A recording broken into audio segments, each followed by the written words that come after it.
नमस्कार, मैं हूं आपके साथ शिवानी रतूड़ी और आप देख रहे हैं कैपिटल टीवी उत्तर प्रदेश।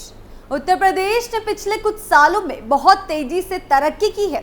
मुख्यमंत्री योगी आदित्यनाथ की मजबूत और दूरदर्शी सोच ने राज्य को विकास की नई राह पर लाकर खड़ा किया है।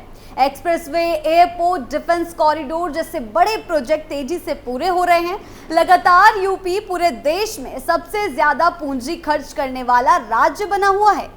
योगी सरकार की नीतियों और बेहतर कानून व्यवस्था की वजह से यूपी अब देश के सबसे तेजी से आगे बढ़ते राज्यों में शामिल हो गया है।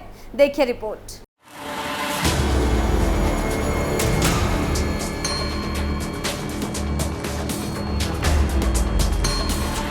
उत्तर प्रदेश ने एक बार फिर साबित कर दिया है कि वह देश के विकास इंजन के तौर पर मजबूती से उभर रहा है। हालिया रिपोर्ट्स के अनुसार वित्तीय वर्ष 2025 से 26 में भारत के कुल पूंजीगत व्यय कैपिटल एक्सपेंडिचर में अकेले यूपी की हिस्सेदारी 16.3% रहने का अनुमान है, जो सभी राज्यों में सबसे अधिक है। यह लगातार दूसरा वर्ष होगा जब मुख्यमंत्री योगी आदित्यनाथ के नेतृत्व में उत्तर प्रदेश पूंजी व्यय में टॉप पर रहेगा।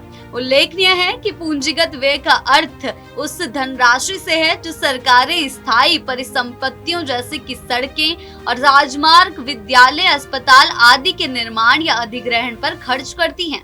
सरल शब्दों में यह वह खर्च है जो सरकार भविष्य की सुविधा और विकास के लिए करती है, जैसे इंफ्रास्ट्रक्चर का निर्माण करना। बैंक ऑफ बड़ौदा की ओर से प्रस्तुत की गई हालिया रिपोर्ट्स के मुताबिक वित्त वर्ष 2025 से 26 में देश के 26 राज्यों का कुल पूंजीगत व्यय 10.2 लाख करोड़ रुपए तक पहुंचने का अनुमान है, जो पिछले वित्त वर्ष 8.7 लाख करोड़ रुपए था। रिपोर्ट के मुताबिक उत्तर प्रदेश 16.3%, गुजरात 9.4%, महाराष्ट्र 8.3%, मध्य प्रदेश 8.1% और कर्नाटक 7.6%। ये 5 राज्य मिलकर देश के कुल पूंजीगत व्यय का 50% से अधिक हिस्सा खर्च करेंगे। इन आंकड़ों में सबसे ऊपर उत्तर प्रदेश का नाम आना इस बात का संकेत है कि राज्य में इंफ्रास्ट्रक्चर और औद्योगिक विकास की रफ्तार तेज है। पिछले वित्त वर्ष 2024 से 25 में भी यूपी ने सबसे अधिक 16.9% पूंजीगत व्यय किया था। इसके बाद महाराष्ट्र 10.9%, गुजरात 8.1%, मध्य प्रदेश 7.5% और ओडिशा 6.4% पर थे। योगी सरकार द्वारा पिछले कुछ वर्षों में की गई रणनीति की योजना, निवेशक सम्मेलन, लॉजिस्टिक हब निर्माण, एक्सप्रेसवे और एयरपोर्ट्स का विस्तार जैसे बड़े प्रोजेक्ट्स ने राज्य को पूंजीगत निवेश के मामले में देश का सिरमौर बना दिया है। UP industrial defence corridor, international film city, medical कॉलेजों का निर्माण और गंगा एक्सप्रेसवे जैसे मेगा प्रोजेक्ट्स भी इसके प्रमुख उदाहरण हैं। ईज ऑफ डूइंग बिजनेस और कानून व्यवस्था में सुधार के चलते यूपी घरेलू और विदेशी निवेशकों के लिए पहली पसंद बन गया है। जी हाँ, ग्लोबल इन्वेस्टर समिट 2023 के दौरान मिले भारी निवेश प्रस्ताव अब धरातल पर उतर रहे हैं, जिससे राज्य का कैपिटल एक्सपेंडिचर भी बढ़ा है और युवाओं के लिए रोजगार के नए अवसर भी पैदा हो रहे हैं। यही नहीं, केंद्र और राज्य सरकार की संयुक्त कोशिशों से यूपी को बजट आवंटन, परियोजनाओं की मंजूरी और वित्तीय सहायता में बड़ी बढ़त मिली है। इससे स्वास्थ्य, शिक्षा, बुनियादी ढांचे और नगरीय विकास जैसे क्षेत्रों में पूंजीगत व्यय को उल्लेखनीय बढ़ावा मिला है। रिपोर्ट्स के अनुसार 2025 से 26 में कुल 26 राज्यों की प्राप्तियां 10.6% बढ़कर 69.4 लाख करोड़ तक पहुंचने का अनुमान है। इसमें राजस्व प्राप्तियां 12.3% और पूंजीगत प्राप्तियां 6.6% बढ़ने की संभावना है।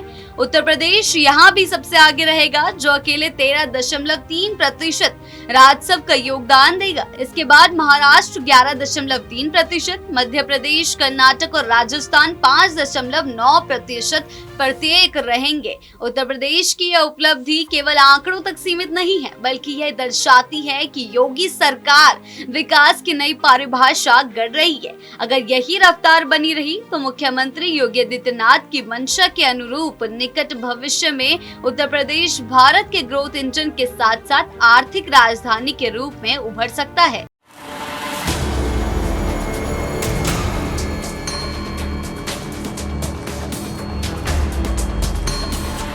उत्तर प्रदेश का पूंजीगत व्यय में लगातार अग्रणी रहना केवल विकास के आंकड़ों की कहानी नहीं है, बल्कि यह उस बदलते विजन का प्रतीक है जो राज्य को एक नई पहचान दे रहा है। यदि यही रफ्तार और नीति निर्णय जारी रहे तो आने वाले वर्षों में उत्तर प्रदेश न केवल भारत के ग्रोथ इंजन के रूप में स्थापित होगा, बल्कि एक मजबूत आर्थिक शक्ति के रूप में भी उभरेगा, जो देश को नई ऊंचाइयों की ओर ले जाएगा। आपको क्या लगता है? हमें कमेंट सेक्शन में जरूर बताएं। वीडियो अच्छी लगी हो तो लाइक शेयर करें और चैनल को सब्सक्राइब करना ना भूलें। नमस्कार।